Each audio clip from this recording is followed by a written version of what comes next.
we're joined by my longtime friend and friend of the show here, and my guide for all things Taiwan recently, Stephen Yates. He is a senior fellow at the Heritage Foundation. He's a former senior administration official in national security under the Bush administration. And as I said before, he's a fluent Mandarin speaker, and I saw him in action in Taiwan. It was very impressive. Stephen, I know you're still recovering from some crazy jet lag. Thanks for making the time for us. Well, Buck, it's wonderful to join, and thanks very much for the kind intro. Please give us a sense as to, you just went, I mean, it was quite a world tour. You were traveling with the press pool of the Secretary of War. Now, I have to keep reminding myself, Secretary of War, Hegseth, but President Trump was over there in Asia. Where did you go? What were the meetings? What were the big policy takeaways and your most important observations? Well, thank you, Buck. There's a few things that really stand out. I mean, really, the first thing was we did go to Japan, Malaysia for the Southeast Asian ASEAN defense ministerial meetings. That allowed for bilateral meetings with the 9 countries of ASEAN, but also with India, Australia, Japan, and Korea there. And then we went up from Malaysia through Vietnam to Korea. And then from Korea all the way home, I'll just remind the audience, this is on the doomsday plane from which nuclear retaliation can be called after the apocalypse begins. Kind of a fun ride, but that plane, I think, is older than the secretary, and I pray that the secretary gets new planes soon, just as an aside. But that 14-hour flight home to Andrews was quite an adventure, going through the aerial refueling, some cool helicopter rides, very fun stuff in some sense, but serious policy. I think first, number one, it put the lie to the notion that somehow the Trump administration is isolationist. This is opposite of isolationism. The president had a very widespread tour through the Indo-Pacific region, major meetings and decisions made in that region. The first stop with Secretary Hegseth was Japan. The new prime minister there is a gangbusters Iron Lady of East Asia, loves America, loves Japan, is good for the alliance. She paid deep respect for our troops. The president, the prime minister were there, Secretary Hegseth were there. I think the troops loved it. I thought it was a really wonderful message to the alliances. So first, the Trump administration is engaging the world. It's just engaging differently, and the establishment doesn't know what to do about that. But it's not isolationism. And alliances are largely happy and improving. A lot of the defense spending increases are happening. They need to move further, faster, but it's directionally correct. And I think that was attested to when the defense minister from the Philippines just spoke so positively and effusively about America's engagement with them as they're challenged by the communist Chinese. And just the final point, Buck, I'd say just watching Secretary Pete Hegseth in action. You and I have known him from our younger days and commentary. It was great to see him in action in this regard. I mean, he spoke clearly, decisively, and without wavering about the China challenge to the United States, but also the region. And he did it with the Chinese in the room, and the message was the same, whether it was public, private, no matter who was there. And I just thought that kind of consistency, clarity, conviction to purpose, it was good to see, and I would expect no less out of Pete. Steve, Buck just came back from Taiwan. He's talked a lot about it. If you were telling... Steve was my Sherpa in Taiwan, so he was there every step of the way. He was translating in the meetings. If you were telling us out there, hey, this is what I would be concerned about, this is what you should be concerned about, I'm presuming Taiwan and what happens with China would probably be number one on your list. Is that true?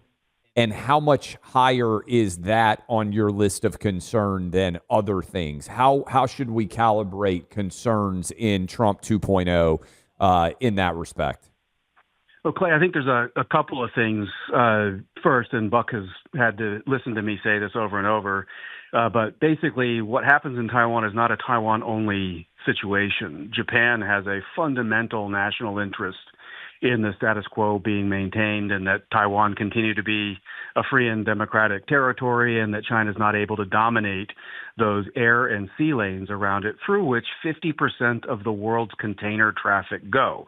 So if you imagine an economy that is rocked by 50% of those containers carrying all your cheap goods to your doorstep by way of Amazon or elsewhere going kaput for a time, then this matters. And it matters for more than just the transactional notion of are we buying things.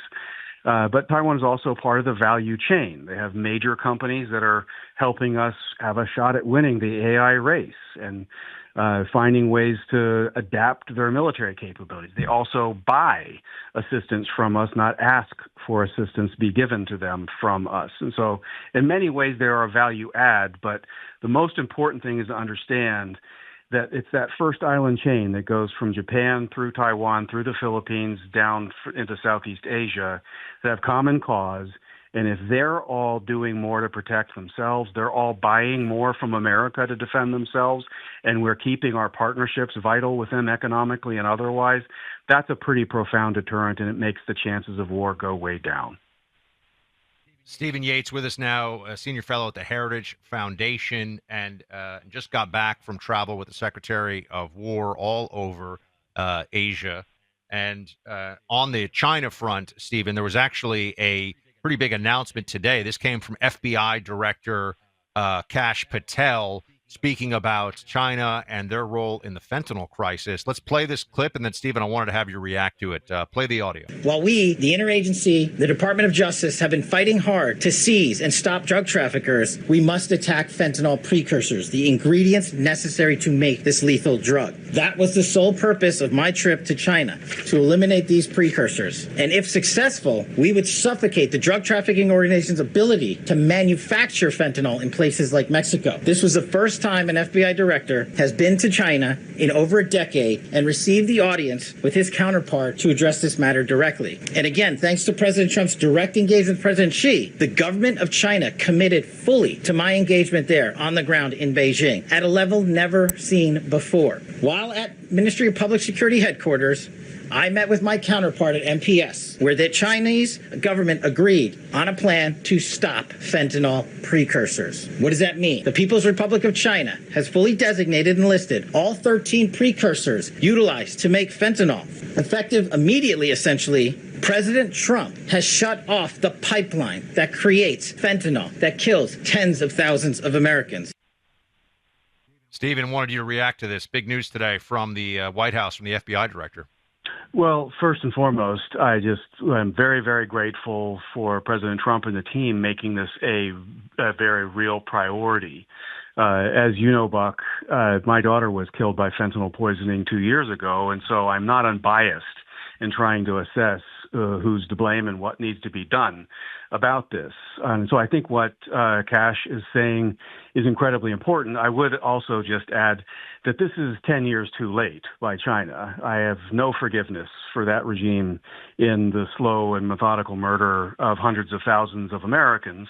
And I don't think we should have to negotiate people to stop murdering our 18 to 35-year-old demographic in America. That said, we live in a world of bad people, and the president and his team are serious about trying to enforce this. I would like to see them go further and designate these illicit precursors as a weapon of mass destruction. So just like the cartels are terrorist organizations, if you engage in this business, you're at war, and I would be happy to see you get lit up the way those boats have been getting lit up at the Caribbean.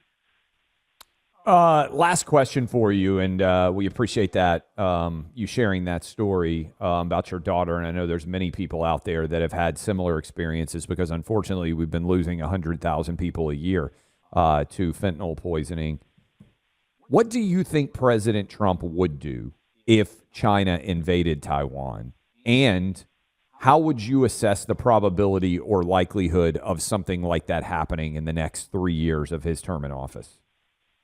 Well, I certainly hope that President Trump sees it as a potential catastrophic development, not because of just the well-being of the people of Taiwan, but it would lead to such a severe market reaction that it would be cataclysmic for our own gross domestic product for a sustained period of time. It would call into question alliances if we didn't rally to find a way to push back against this kind of encroachment. And it would be crippling in this race for AI and other things that are unfortunately a very, very important part of our future economic and social way of life. So I hope that he's improving deterrence. I think that's what Secretary Hegseth was all about. I think the reform of the manufacturing supply chain and making sure that those are safe and clean supply chains are necessary down payment on getting that right. Having new allies or new leaders among our allies that are serious about it, like in Japan, all of this is to the good. So I'm hoping that directionally we've got the right team and we're starting to do the right policies. And if there's rationality left in Beijing, they would say, you know what, this would be a bad day to test Uncle Sam. Stephen Yates of the Heritage Foundation. Stephen, we'll have you back again soon. A lot of important things happening in the area of the world that you know best. Thanks for being with us. Thank you, Buck. Thank you, Clay. For sure. Look, speaking of areas of the world that are always cultural flashpoints, unfortunately, anti-Semitism's on the rise, targeting Jewish businesses, schools, even synagogues. Some communities are hiring armed security to protect themselves. Sad that 2 years after October 7th, we find ourselves facing this degree of hate. If you want to support your Jewish brothers and sisters, stand with the International Fellowship of Christians and Jews. The IFCJ is on the front lines providing real help where it's needed most. They're giving food and shelter to Jewish families that feel under threat, and they're helping survivors of hate rebuild their lives. And they don't just respond to crisis. They work every day to help prevent it. Your gift of $45 will help support their life-saving work. I've seen it for myself by helping provide food, shelter, and much more. Supporting the IFCJ is a spiritual stand you can take as well. So please call 888-488-IFCJ. That's 888-488-4325. You can also go online to ifcj.org. Every dollar helps. Don't wait. Be the difference. Visit ifcj.org. You can also call 888-488-IFCJ now.